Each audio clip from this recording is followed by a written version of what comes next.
and welcome to the Giving Voice to Depression podcast, brought to you by Recovery.com. Each week we profile a guest who shares intimate details of their mental health journey.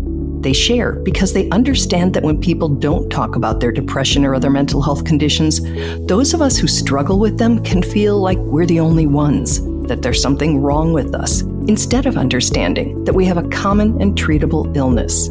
I'm Terry, the creator and co-host of this podcast. And I'm Dr. Anita Sanz, a licensed clinical psychologist with more than 25 years in clinical practice.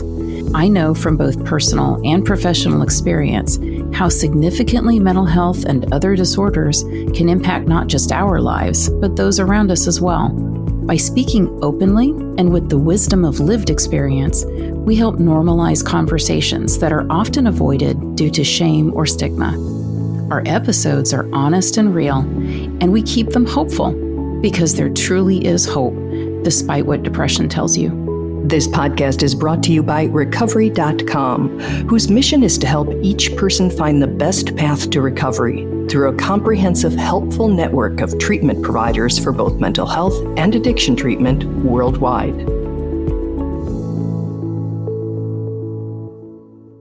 Hello, Anita. Hi, Terry. Last week, we introduced you to Chris Coulter, a father who, after losing his teenage daughter, Maddie, by suicide, has devoted himself to educating other families, parents, teens, and schools about the importance of shining light into the darkness of mental illness and learning to have conversations on the topic, regardless of whether or not it's comfortable. In today's episode, we continue our conversation with Chris. After nearly a decade of what he now calls playing nicely on the sidelines, Chris has decided it's time to change strategies and for his voice to get louder. His prime targets for challenge and change are schools, which he has concluded have an indifference to students' mental health, and parents who he says need to step up and learn how to better support their children. From his lived experience and research, he offers some do's and don'ts that could really help parents achieve that goal. So here again is Chris Coulter giving his voice to depression.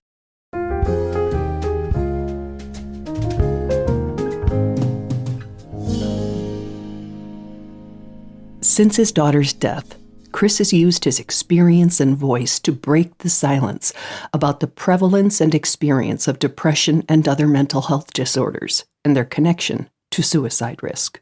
We're already looking at 60% of teenage girls who have severe depressive episodes, extended depressive episodes, and boys are around the 30% mark. But that is a whack of kids. We always hear 1 in 5. That number's been tossed around for years now. Mm-hmm. But in actuality, the numbers are so much more significant. And because I'm getting louder, because I'm getting more adamant about change needing to happen, I think the parents are picking up on my tone and the urgency in which I speak of. Because there's so much, I won't call it indifference, but I'll call it ignorance. So many parents don't think anything like this can happen to their kids. That just happens to other people. And then guess what? All of a sudden, their child has an episode or runs away or whatever the circumstances are, and then I get the call. Chris's front row seat to the issue has convinced him that society's response to the threats comes far too late. The focus, he says, needs to be on prevention. Because our prevention dollars can go 10 times further than any remediation dollars can go. And we always hear from the government that, well, our mental health dollars are exhausted.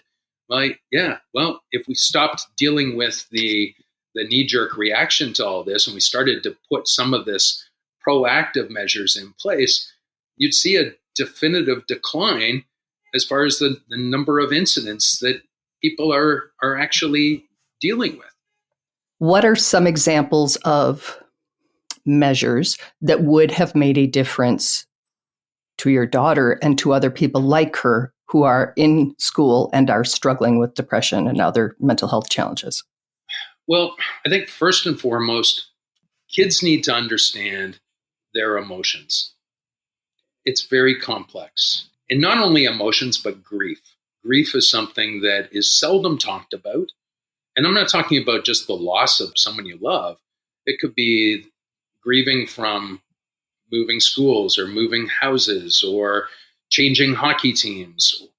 Whatever that person feels a sense of loss, as parents I'll call it an emotionally intelligent, lacking society, a lot of parents aren't equipped to have those conversations with their kids. To be truly available to and supportive of our children, we need to understand and be willing to acknowledge our own feelings and emotions too. Chris says timing is also key.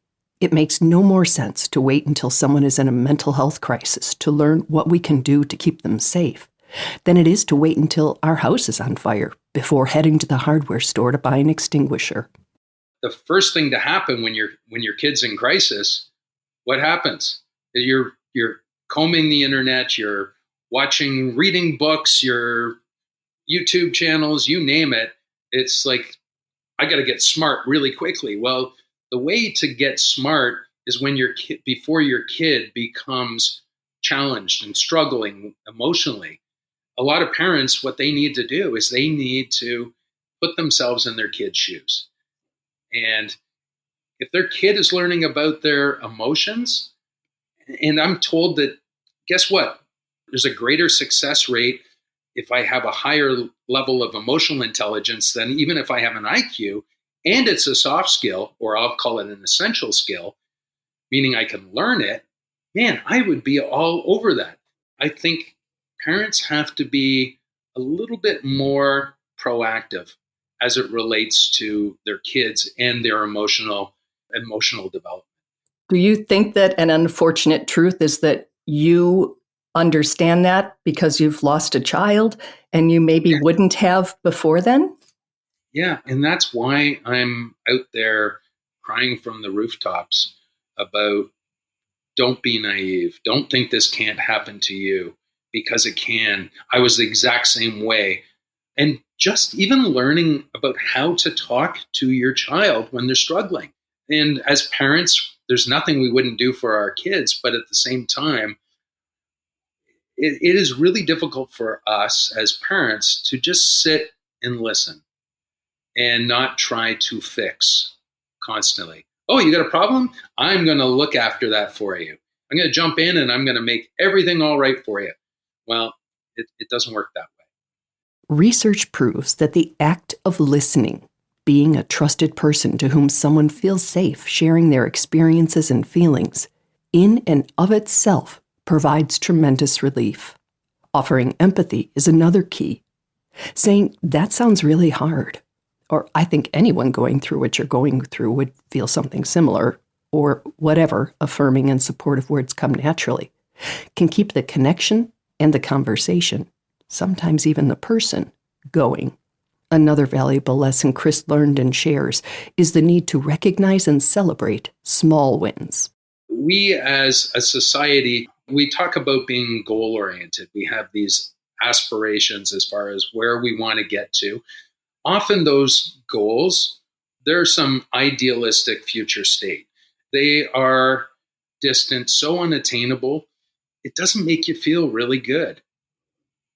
It makes you feel kind of frustrated, a little deflated.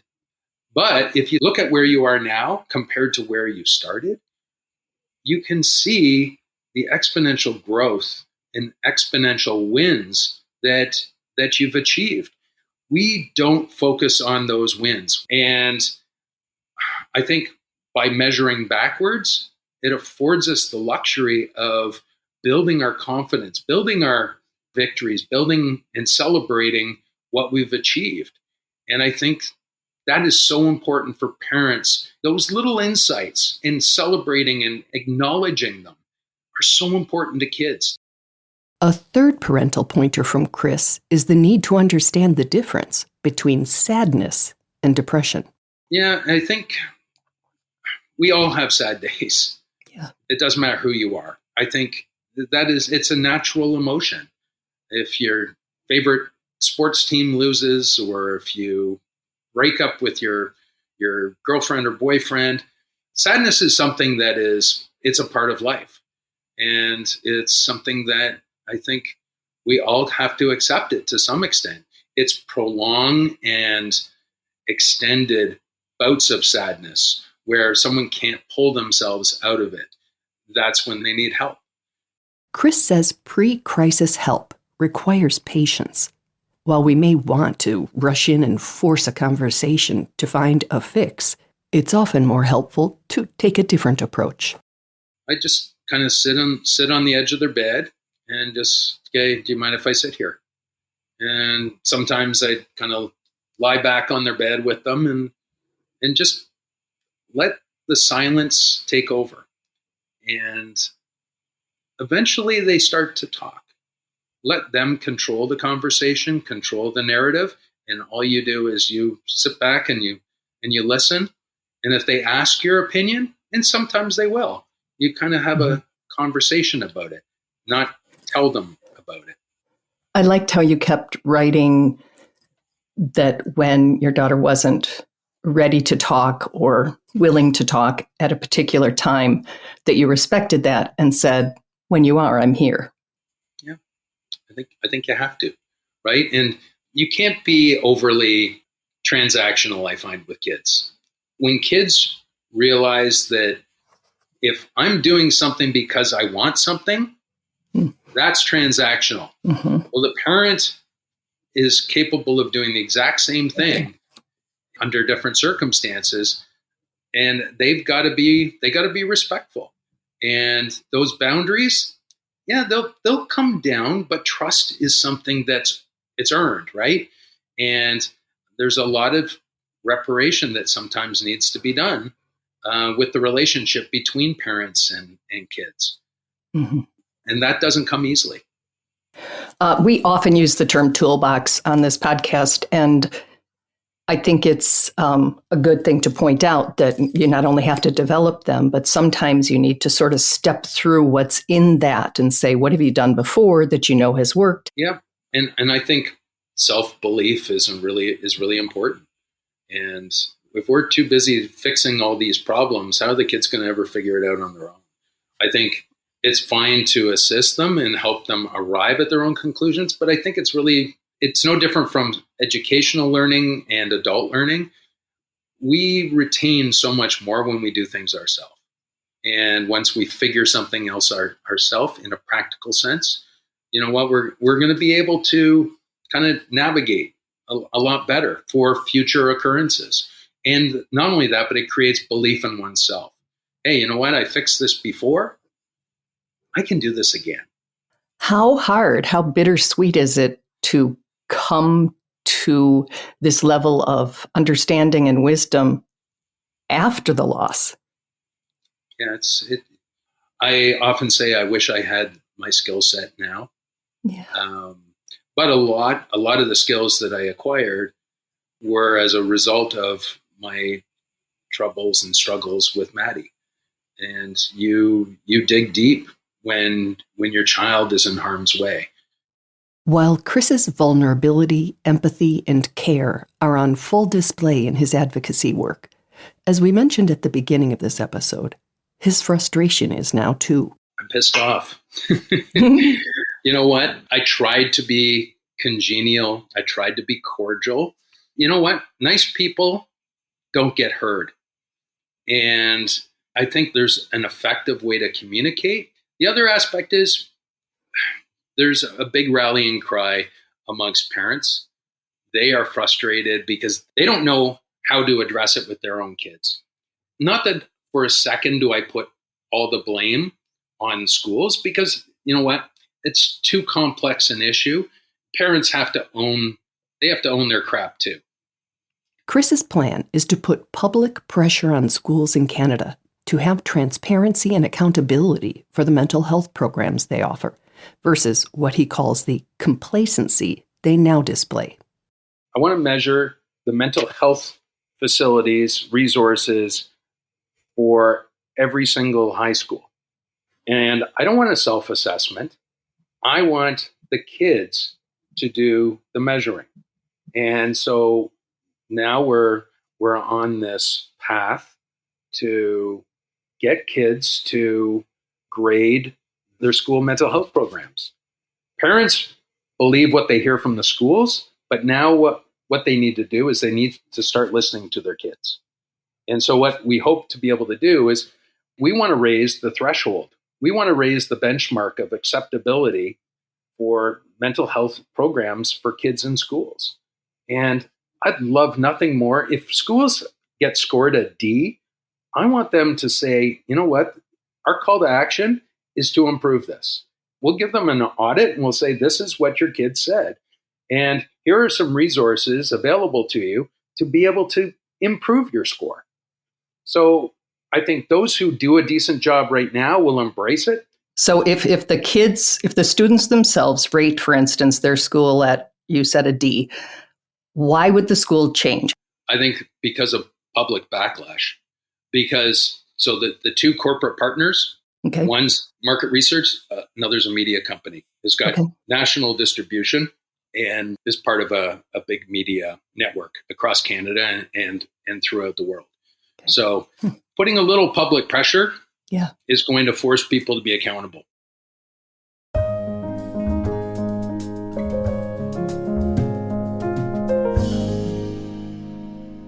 Well, Terry, my thoughts again on everything that Chris has said is that, we are ignorant until we become educated.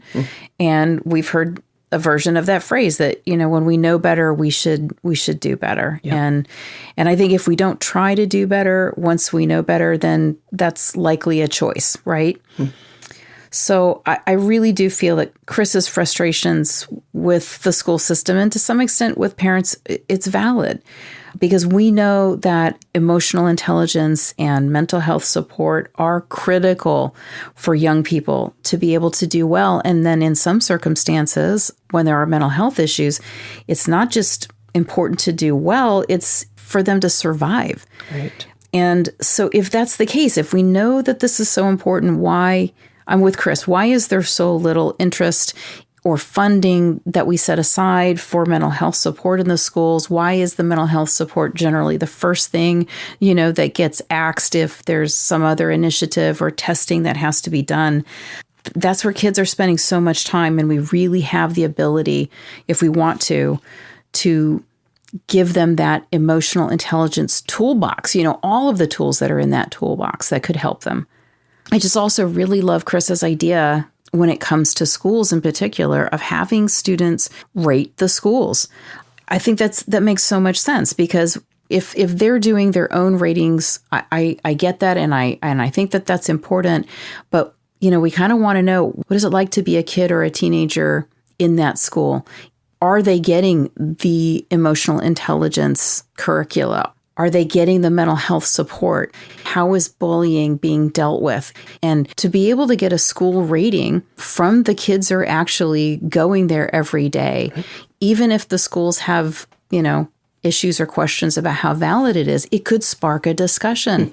It could at least say, well, this is what you're providing. This is what the kids are saying that they're getting.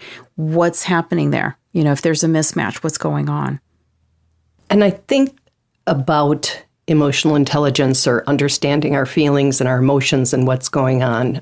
As an adult, and as a mother, I can think of the many ways that to this day I would benefit from having had an education younger. I think of situations that happened in my youth and in my adulthood that if I actually understood what I was feeling other than just bad, that I would have been better able to handle them and pivot or deal with it or avoid it or whatever. So I do see the real life value of having those skills.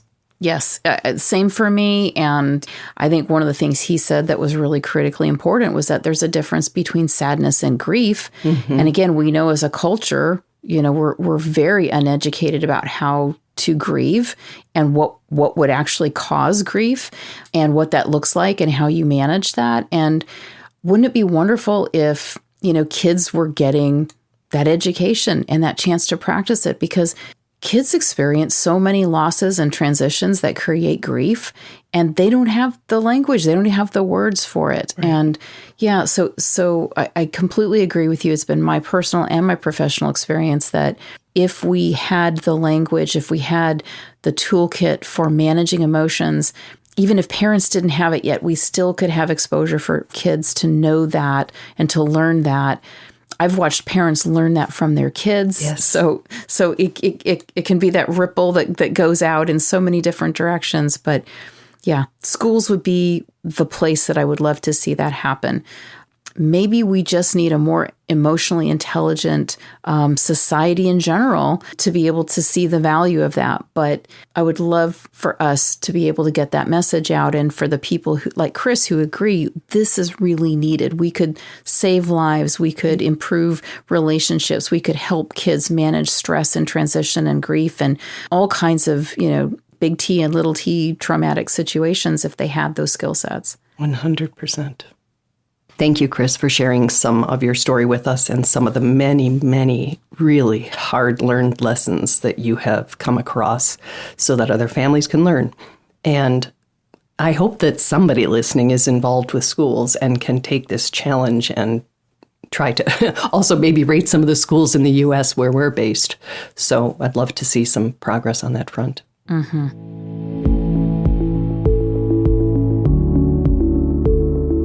We truly hope that our podcast brings a little more understanding, helps you better articulate and reflect on your own experience with depression, or better understand how to support someone else who is struggling. If this episode has been of comfort or value to you, know that there are hundreds of others like it in our archive, which you can easily find at our website, givingvoicetodepression.com. And remember, if you're struggling, speak up, even if it's hard. If someone else is struggling, take the time to listen.